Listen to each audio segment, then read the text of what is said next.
your risk appetite? Are you willing to bear a few bank failures if it means that maybe you will have more competition, maybe that you will foster more growth, investment, lending, and so on and so forth? That's not going to be the same in every country. In Canada, we take the approach that we take because we are reasonably confident that there is a healthy inflow of funds coming into the country, notwithstanding our banking system. Do you understand what I mean by that? So it's very, very important. And then my final point is, always, when you're thinking throughout this course, I always encourage you, never look at it from a regulatory perspective. You always have to look at it from a regulatory and supervisory perspective. The two have to work like hand in glove. In other words, and what I say to developing countries, if you don't have the resources to put into supervision, and when I say resources, I'm not just talking money, I'm talking expertise. Okay? We're lucky in Canada in that we're able to hire from a very sophisticated banking sector. And we have very sophisticated supervisors. That's not necessarily the case in some of the developing countries, some of the developing countries that I've worked with. If you cannot put the resources into supervision, then almost by implication, you have to have stronger rules. Principles-based approach is not going to work for you. Okay? You got to have stronger rules, barriers, and so on. So you kind of have to have two working in tandem. You can't have light regulation and then no supervision. That's not going to work. Or low supervision. You got to have strong supervision complementing principles-based regulation. So these are the kinds of things that you have to take into account. One last point are institutional structures. So the way that our mechanisms, the way that our committees, our agencies work together, I mean, I would argue that's a function of Canadian culture. Okay, it's not culturally we've been able to make it work. Even without formal mechanisms, there's an informality there. That's not necessarily going to work the same way in the US, the UK, or in a developing country. Some of these mechanisms. So you have to take a look hard at the institutional structure, the greater institutional structure, to be able to replicate the kinds of incentives that we've created in Canada. That doesn't necessarily mean you're going to have the same institutional structures. So I don't know if that answers your question, but the answer to that is no, you cannot take the Canadian regime and apply it elsewhere and just expect it to work. Continuation. Can you take any more or no? Let's take our break and Okay. And we can come back and we'll take more questions. Okay, I think that's a good plan. Wonderful. See you soon. Okay, so let's be back for 5 after? 5 minutes after? Yes. Okay. Perfect.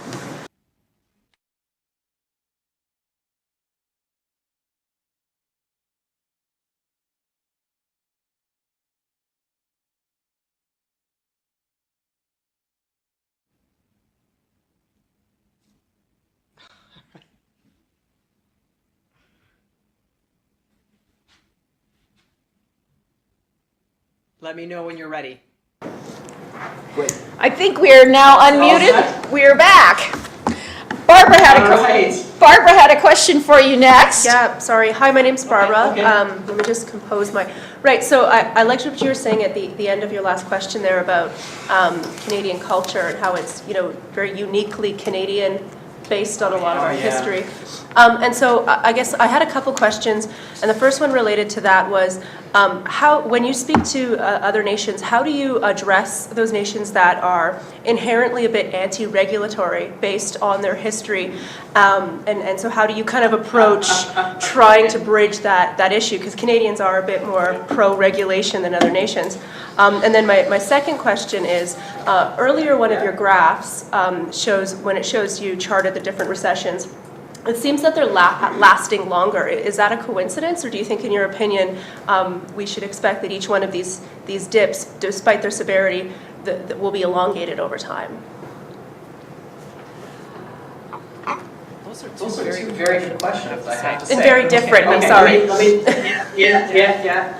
Well, let me tackle the first one. Could you put it on mute? Just perfect. Okay. Prior to the crisis, we would go into international meetings and we were pretty much the laughingstock. At least that's how everyone treated us, especially the Americans. I'm going to be very forthright here. I'm going to be very honest. We would get criticized for our capital requirements were too high. We were killing competition, was the accusation. We were over-regulating our industry. In fact, we even had the IMF say to us in 2006 and 2007, if you can believe this, asking us why in the world we don't have a subprime market, and maybe we should have a subprime market because it's healthy to go beyond the fringes of what is sort of vanilla mortgages and to have a very healthy and vibrant mortgage market and so on. So we were used to hearing all of this stuff. Speaks to the Canadian conservatism and approach that we did not give in. Following the crisis, I think we were vindicated. I'll be very blunt. I think we were vindicated, and our former assistant superintendent of regulation, Bob Hanna, would always joke with us, and he would say, I now walk into international meetings and I'm a superstar. And as you'll see in the remainder of my lecture, they basically took, at the international level, they took what we did in Canada, at least some of the regulatory elements, forget supervision, forget the institutional structures that I was talking about earlier, but they're taking a lot of the stuff from the Canadian situation and they're applying it internationally. So we feel very vindicated. We're very careful, of course. It's in our personality not to go out and brag about it and to make a big deal. But we do feel quite vindicated. So that's just an answer to your first question. So it's not an issue of over-regulation. If anything, we got it just right. And following the crisis, we've tightened up a number of things. Because we're not perfect, we don't profess to be perfect. There's a number of things that we had to do, as you'll see, to also make our system even more robust. Your second point, I'm not so sure. I am a macroeconomist by trade, and I've had these kinds of discussions quite a bit with our director of research here, Walt Engert, who spends a lot of his time on these kinds of things, on recessions. And I can say that I don't think it's a trend that they're getting longer and longer recessions, per se.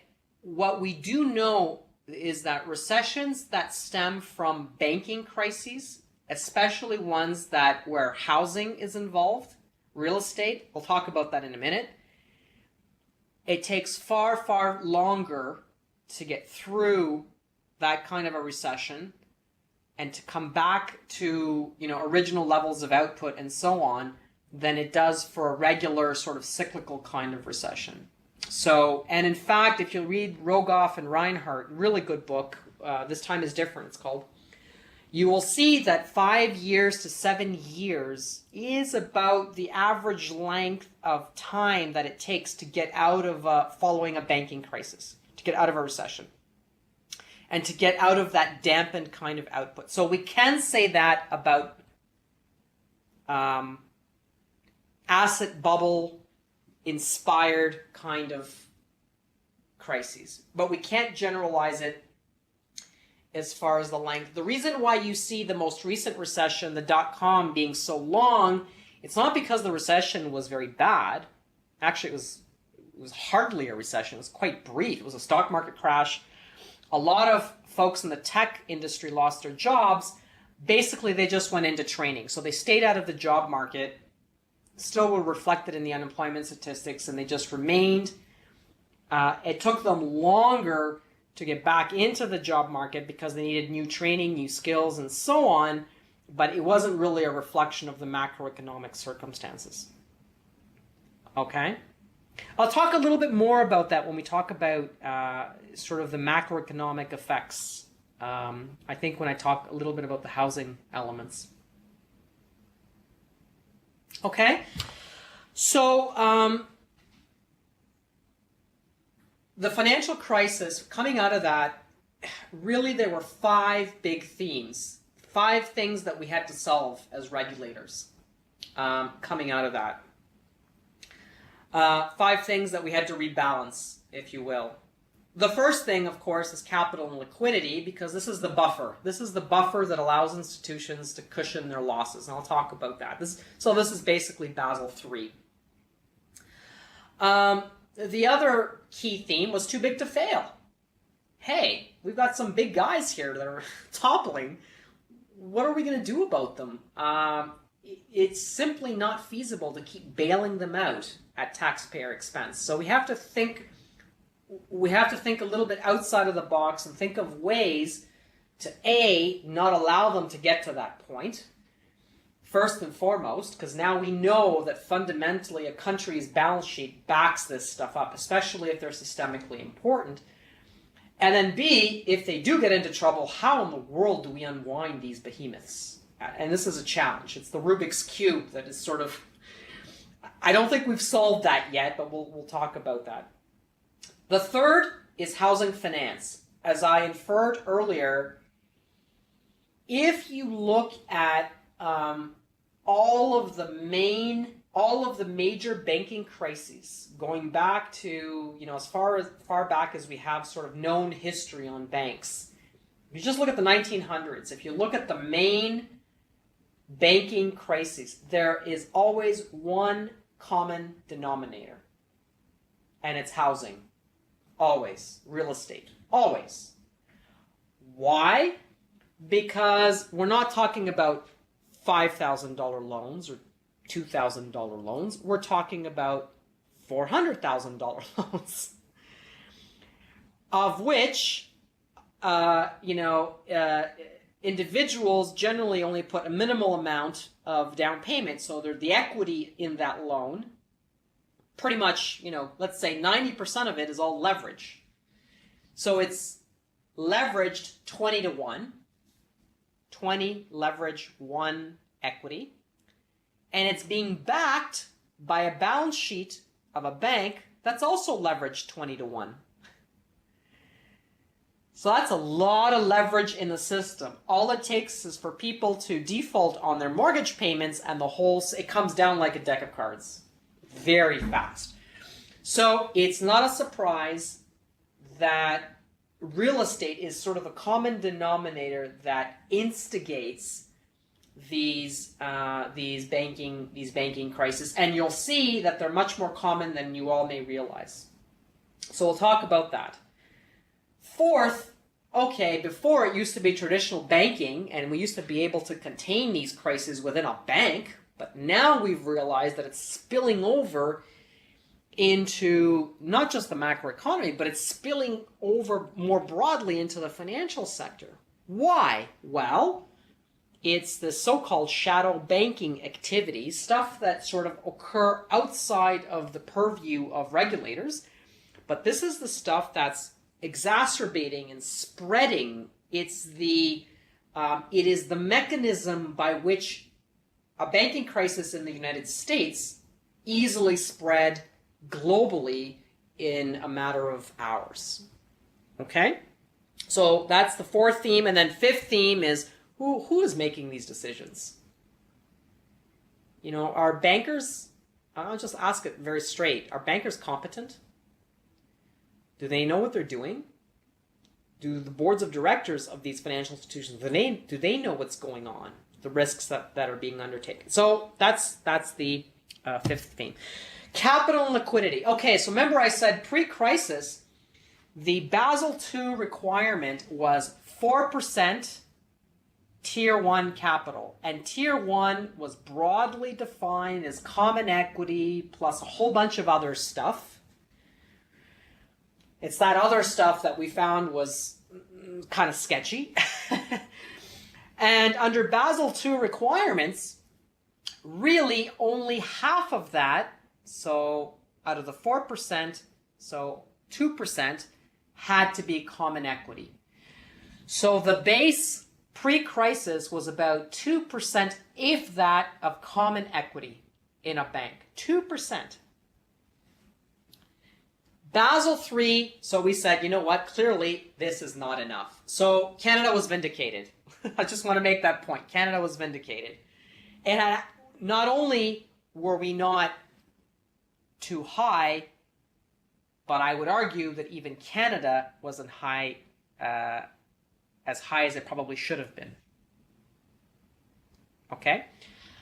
Having said that, under Basel III, we said, you know what, enough of this monkey business of other stuff. It's got to be just common equity.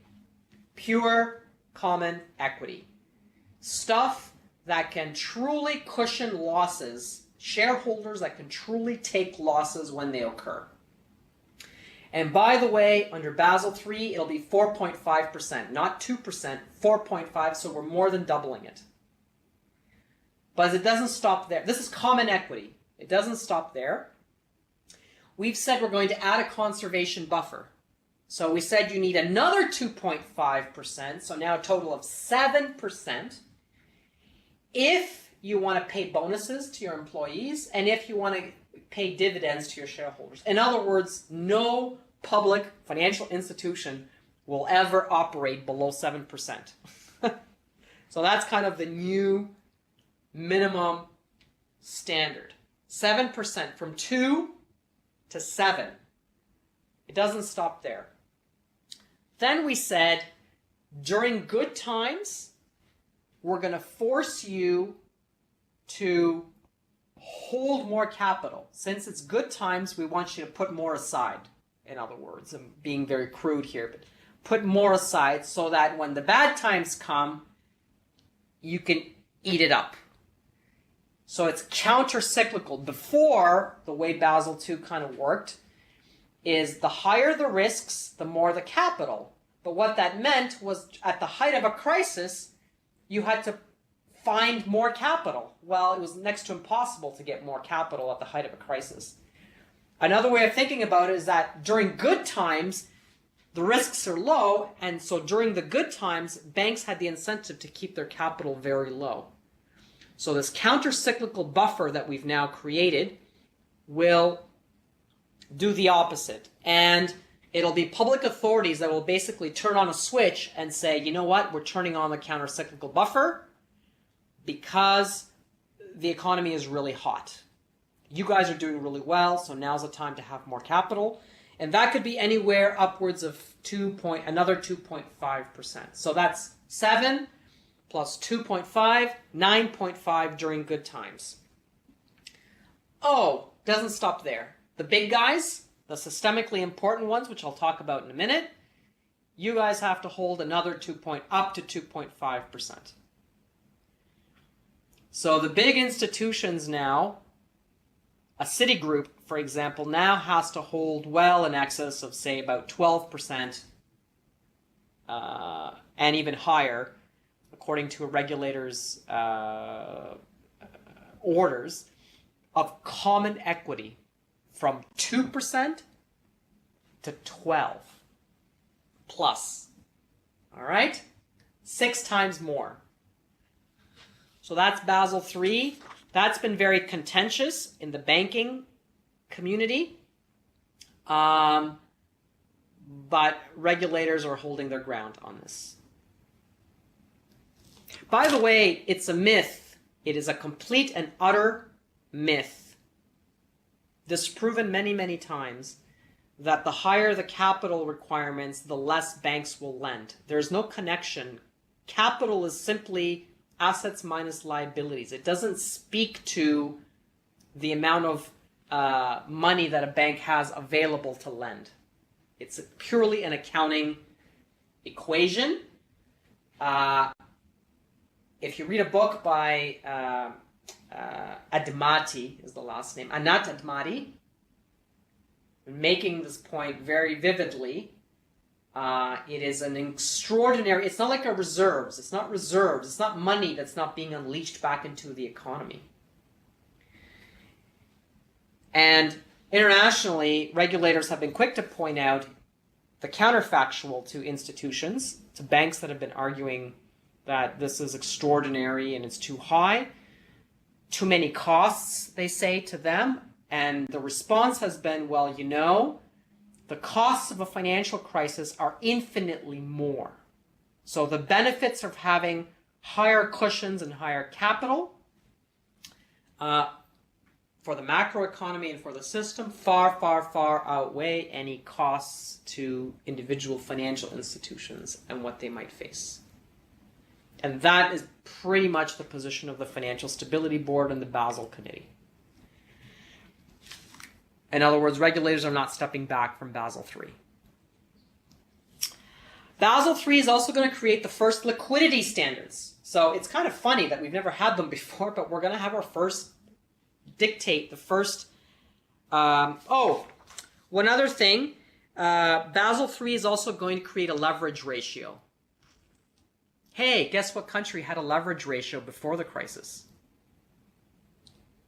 Yeah, Canada. So basically everyone's taking our model and adopting it. Although it's sort of varied from country to country and still being sort of hashed out internationally as to what that number will be. Liquidity. Also creating the first ever liquidity standards. The main metric will be the liquidity coverage ratio, which will force financial institutions to have enough money, literally, like liquid funds. It's not about capital.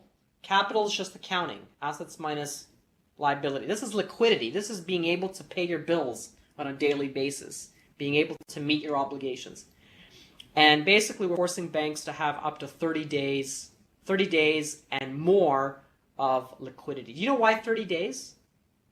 Because that's how long it takes a regulator to figure out how to save you if you're ever in trouble. So, so we've kind of built in 30 days, enough for you to survive and for us to figure out how to resolve you if and when required. We also have the net stable funding ratio. This is sort of a longer term perspective on liquidity. Okay. The next theme are the SIBs, the systemically important banks. And my colleague, the research director that I was referring to earlier, actually the person who I was saying goodbye to, just at the beginning of the lecture, I was saying goodbye to someone. That was him trying to bug me during my lecture. But he sits on the macroprudential group internationally. This is a Basel committee, which has been tasked in identifying who are these big guys, these globally systemically important institutions. When I say systemically important, systemic to the entire world. And they've used a number of criteria, and I've actually attended one meeting on his behalf internationally, and so I was very familiar with this process. And we basically have 5 criteria. And you asked me the question earlier, what are the criteria? The criteria are size, number 1. That's an obvious one. It's the criteria that has the highest correlation to systemicness. Okay. Size, interconnectedness, the kind of arrangements that they have internationally. For example, Lehman Brothers was not highly interconnected, which is why public authorities felt comfortable in allowing it to fail. AIG, on the other hand, had a lot of credit default swaps, a lot of interconnectivity with a lot of other banks, financial institutions globally, and so AIG was saved because if AIG had not been saved, there would have been a number of other banks that would have failed internationally. That's the difference. So interconnectivity, being able to evaluate a bank's interconnectivity. Substitutability, is it offering or anything unique about its infrastructure? So for example, payment systems. Is it something unique that it controls, that if it failed, it would cause havoc to the greater financial system? Payment system is a good example. Cross-jurisdictional activity. So it's not just interconnectivity, which is really the link through financial instruments. This is cross-jurisdictional activity, meaning in how many other countries are you doing? Do you have operations? And in how many other countries are you very systemically important in that particular jurisdiction? So Scotiabank, for example, is very important in a number of Caribbean countries, in Mexico, and so on. And complexity. The types of operations, how complex the bank is. And there's a number of proxies that we use to measure all this stuff, and we spit out a score. And basically we have a cutoff, and the cutoff is at 28 banks. Why 28? Because we saw the list, and after 28 there's a huge drop-off in scores. And so we've decided at this point to be at 28, but it could be 29 or 30 or 32. It'll change from year to year. So that's the global systemically important institutions. Now you can just imagine the debate here. Now Canada was actually against doing this. The reason why we were against doing this, because basically you've given everybody the list of too big to fail. You're basically screaming to the entire world, we're going to save these guys no matter what. Okay? So there's moral hazard that's involved here. Nonetheless, the Financial Stability Board decided to publish the list. And so if you go, in fact, if you look at slide 27, that's the list of the global banks. And there's no surprises here. Walt Engert, actually, he always jokes, you know, we could have just gotten together and rather than done this sophisticated econometric model, we could have just asked everybody to write down who they thought were the systemically important institutions on a napkin, kind of compared notes, and we probably would have come out with the same list. Probably. Probably at least the top 15. Maybe after that it would have been some subject to debate, but basically the list, we know it. I mean, Citigroup, obviously, Deutsche Bank, HSBC, and so on. A lot of American banks there, UK banks, a couple of Asian banks, and so on. Now, what's important is the Financial Stability Board has asked that then, so these are the countries that, these are these are the institutions that automatically have to have higher capital under the systemically important buffer, under Basel III. How much more? It's according to buckets. So in the higher bucket, 2.5%. As you go down, it goes down to 1%. By the way, jurisdictions have the discretion to put an institution on the list. They can add a list, even though the model didn't spit one out, didn't spit a country, one of your banks out into the model. You have the discretion to add one there, to designate it as globally important, so as the requirements then kick in, the global requirements kick in. And I'll talk about the global requirements in a minute. There are no Canadian there's no Canadian bank on the list, although Royal Bank is very close. Now the idea is that there's an incentive here for many institutions to try to get off the list, especially the ones that are near the bottom, to become smaller, to adjust their factors so that they can then in following years drop off the list and not have as many capital requirements. The requirement, though, FSB has said now every jurisdiction has to designate, to the extent that this is an issue, domestic systemically important banks. So while TD and Royal Bank, for example, are not important globally, to the global system, they are important in Canada. They are systemically important and clearly too big to fail. And in Canada, OSFI has declared publicly that the top 6 banks in Canada, so RBC, TD, CIBC, Scotia, BMO, and National are all systemically important and therefore have to meet the requirements for these particular banks. What are the requirements? Well, there's the systemic buffer, first of all. Secondly, there's enhanced supervisory scrutiny and intensity. Hey, remember, Canada already does this under our risk-based approach of supervision. We already do this.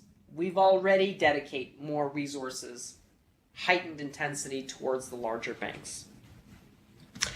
And finally, we've come out with various analyses on how we would resolve these institutions. And there is a critical document, the FSB Key Attributes document, which talks about, first requirement is what are called the so-called living wills, recovery and resolution plans.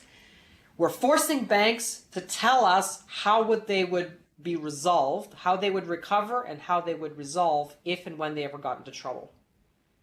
And we're forcing them to go through the complications, and these are like major documents, thousands of pages.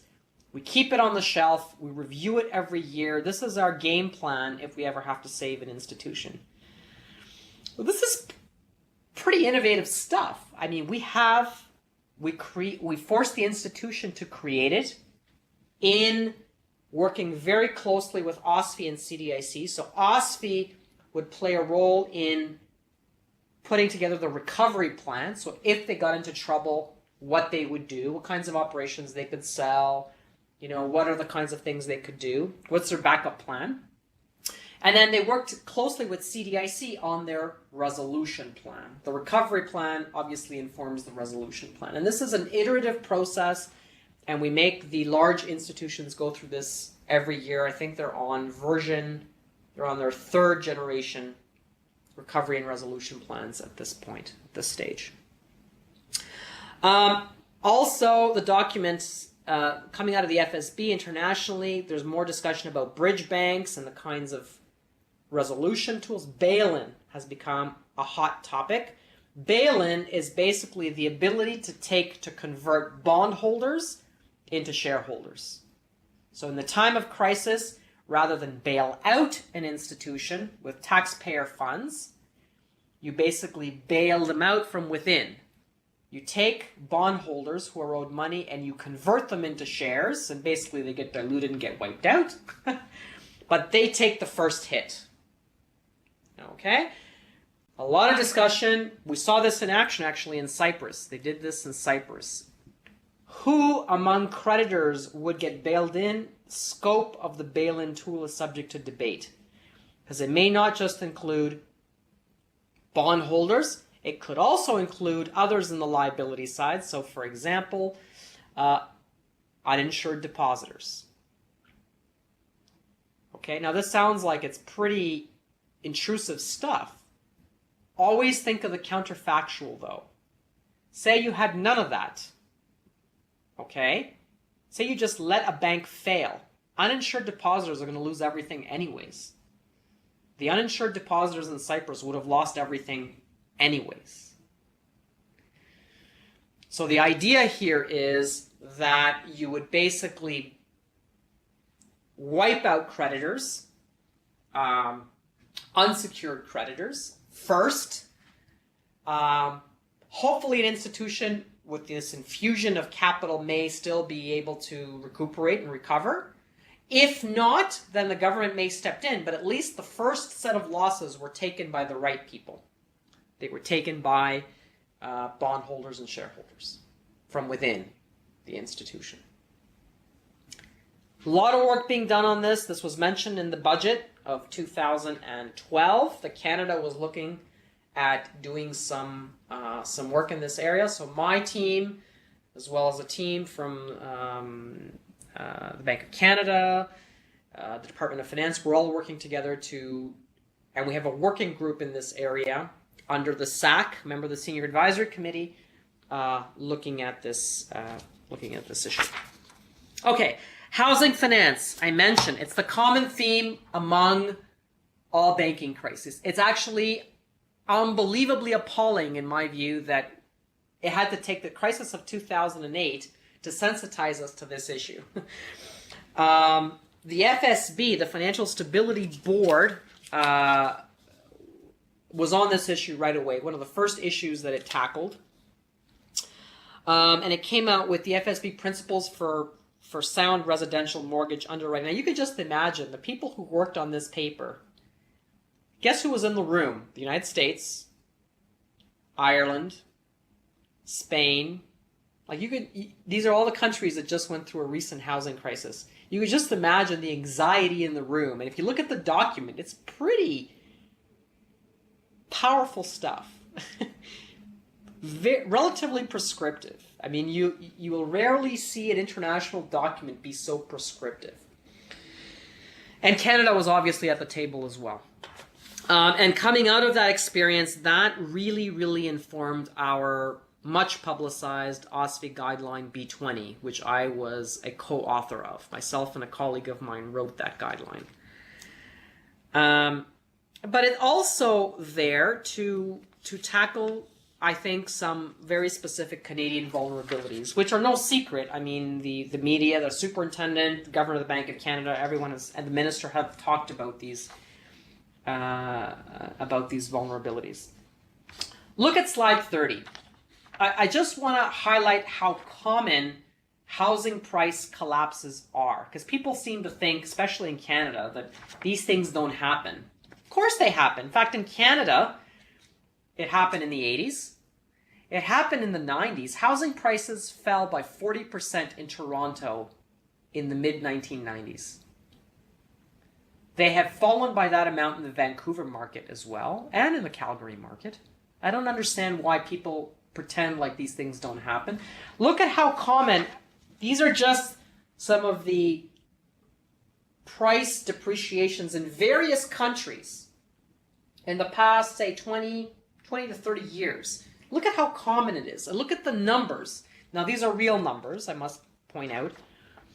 So it's not nominal, it's real. It includes inflation. But look at some of these numbers. 50% drop in Ireland in the 80s.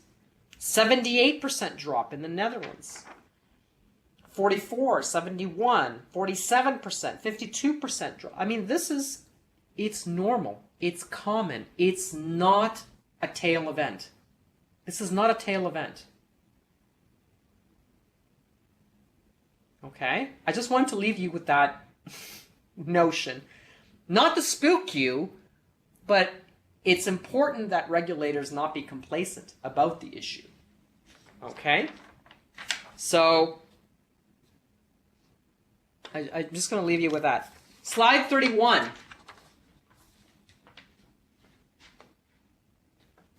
I should note, by the way, something very important. Economists are hard-pressed to predict when price depreciations occur. Housing price. They're also hard-pressed to predict the scale, how big it would be. Very, very, very difficult because there's so many factors that go into the pricing of housing, supply and demand of housing. So we do know that it's not a tail event and that it's actually quite frequent globally, at least in sort of market economies, but we cannot adequately predict when and how much. So that's a challenge. So anyone who sort of says I can predict it with accuracy, no one really can. It's very, very difficult. Now, what we do know, slide 31, is in Canada. I mean, this is the table. This is the graph that's causing the most concern. Is that our house price to income ratio is well above historical levels, and so seems to suggest that there's an overvaluation in housing prices in Canada. Now, this is general. If you look at individual markets, it could be more, it could be less. The IMF has come out and the OECD have predicted anywhere between 20. Now, the OECD has gone as high as 40% in overvaluation. So it's absurd. Those valuation numbers, overvaluation numbers, by the way, are higher if you assume higher interest rates. Okay? Shadow banking. Shadow banking is defined as credit intermediation involving entities. So the unregulated sector, entities, unregulated finance companies, for example, but also activities. So securitization, derivatives, and so on. What kind of blurs the lines here is that, well, banks themselves are involved in some shadow banking activities as defined. So the definition is a bit nebulous. By definition, we can't put our arms around how big this is and what this constitutes. I have a bit of a, if you look on slide 33, there's a pictogram there that kind of shows you the flows of what we're talking about. And you'll see that basically it's a means of getting money, capital, from, on the right-hand side, you'll see various investors. Note that the biggest investors are pension funds and insurance companies. That's important. When you're talking about insurance and pension regulation, I presume in other classes, they invest a lot of money in this stuff. AIG. Okay? So they put a lot of money into the system, which then flows through various vehicles, mortgage-backed securities and so on, CDOs, collateralized debt obligations, back into essentially the traditional banking system as new capital, which then will flow back out to the consumers, usually in the form of, let's say, mortgages. This is where banks get all the money. At some point, you exhaust the amount of money that you have through just deposits, and you have to go through other, or just regular, issuing shares, bonds, and so on. At some point, you exhaust these funding vehicles. You have to go beyond. And so through this multiplier effect, you can create new capital into the system. But none of this stuff is really monitored and traced. And so this effort now, inspired by the Financial Stability Board. Why the Financial Stability Board? Because this does not fall squarely into the Basel Committee, International Association of Insurance Supervision. By definition, it's outside of these guys. So the Financial Stability Board had to step in to kind of bring some cohesion to this work. Notwithstanding that, they have appointed certain international standard setters as the leads in certain work streams. And if you look at the bottom of slide 32, you'll see that the Basel Committee, for example, is looking at bank interactions with shadow banks. So how the banks themselves are linked into the system. Money market funds being looked at IOSCO, the International Organization for Securities Commissions. Securitization also being looked at by IOSCO. Repos, really important, and any kind of securities lending. This is basically, how interconnectivity plays a very big role in the systemicness of a financial institution. So all of these things, there's 5 work streams. The main idea is to gather as much information as possible at this point. So to fill the gaps. Not easy to do. By definition, we don't have information on this stuff. So it's this exercise of building this information with the hope that at some point we have enough information to be able to come to some conclusions as to, for example, whether we regulate or not, and so on. Okay, finally, corporate governance. Corporate governance lapses were seen as the key contributor to to banks taking excessive risks throughout the crisis. Basically, banks did not know the kinds of risks they were taking. Banks, I mean top executives and boards of directors. Very first document that the Financial Stability Board published was the Sound Principles for Sound Compensation. So this is about bonuses, basically. Now, the issue here is not about the amount of bonuses. That's not what really concerns us. It's the incentives. It's how you're making the bonuses. Is it volume driven? That's a no-no, for example. If you have the incentive to take on risks, that's a no-no. So the sound principles for sound compensation, for example, build in various things like putting your bonus aside for 5 years. You won't get it for 5 years until we see how your portfolio, say it's your mortgage portfolio, how it actually performs after 5 years. Then we'll give you the bonus, okay? And so on. So changing the incentives. A number of reports have come out, OECD findings, the BCBS principles, G30 report, slew of documents that have come out. Let me tell you a little bit about how OSFI has reacted. First and foremost, we've always put an emphasis on corporate governance. Remember I was talking about the internal controls, our reliance on the internal controls, the board of directors.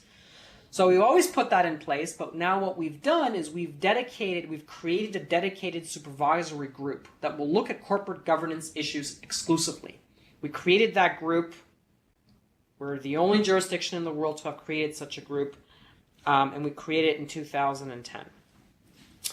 We've revamped our corporate governance guideline, rewrote it, I'm the author, came out in January 2013. We have basically now put an emphasis on what we think a prudential regulator should be focusing on. The board of directors and how it functions, what it approves, its level of awareness, its level of involvement in an institution, and how it should play a critical role in not only understanding the strategy, but dictating the risk appetite of a financial institution. And then most importantly, a new thing that's come out of the crisis, new discourse, is on risk governance. So the governance around risk management. You should have a risk appetite statement that's board approved. What are the things that your bank can do, what it cannot do? You'll be interested to know that TD Bank in Canada, prior to the crisis, explicitly had a policy of not making any investments in mortgage-backed securities. Can you believe that? This was part of their policy. They've put a prohibition on anybody in their bank investing in this stuff. Why? Because they felt they didn't understand this stuff. It was not clear, it wasn't transparent enough as to what was contained in these CDOs and mortgage-backed securities. That's the kind of thing you like to see.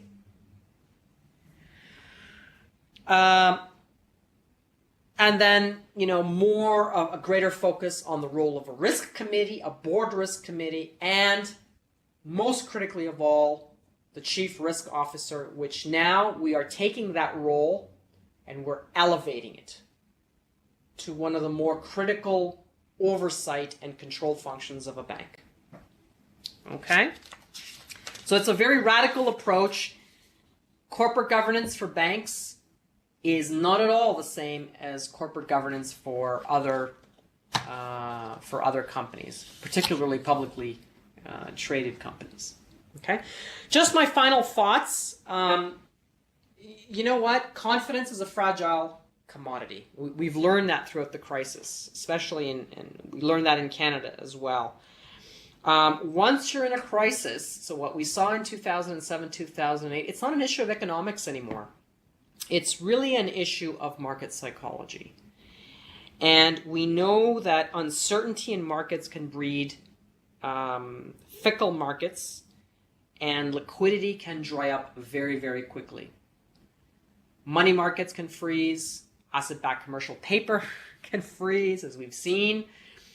Funding markets can freeze up, and a financial institution that's well managed and has all the bells and whistles, safeties and controls in place could still become victim at the height of a systemic crisis, mostly because liquidity dries up.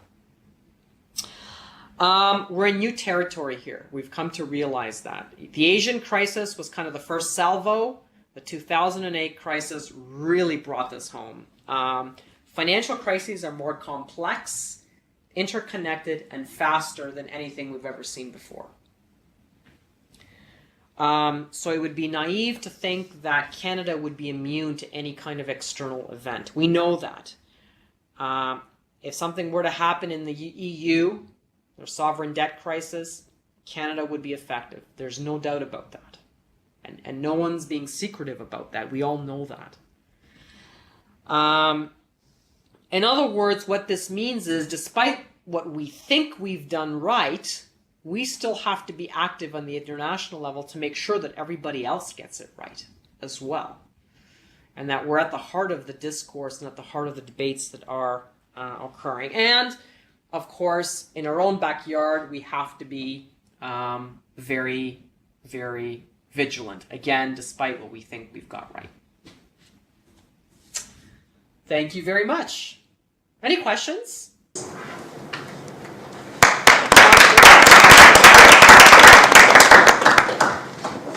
Thank you. Thank you.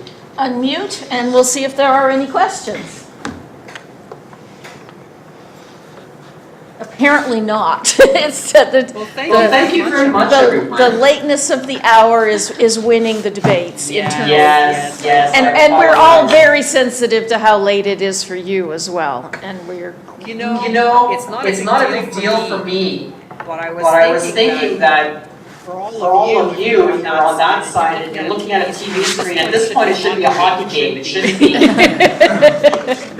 lecture on Ottawa. You know, it's pretty pathetic. well, that's what happens with part-time MBA students primarily. Well, next Listen, time. I commend you. I commend you on this course, on this initiative. I hope you all learn a lot in this course. I think it's a wonderful course, and I wish you all the best. And I do plan to share some of the resources with you, and as you have been so generous to share with us. And next time I'm in Ottawa, I shall buy you a beverage that might go better with a hockey game. Sounds good. Thank you very much. Thank you. Have a good evening, everyone. Thank you. Has left the conference.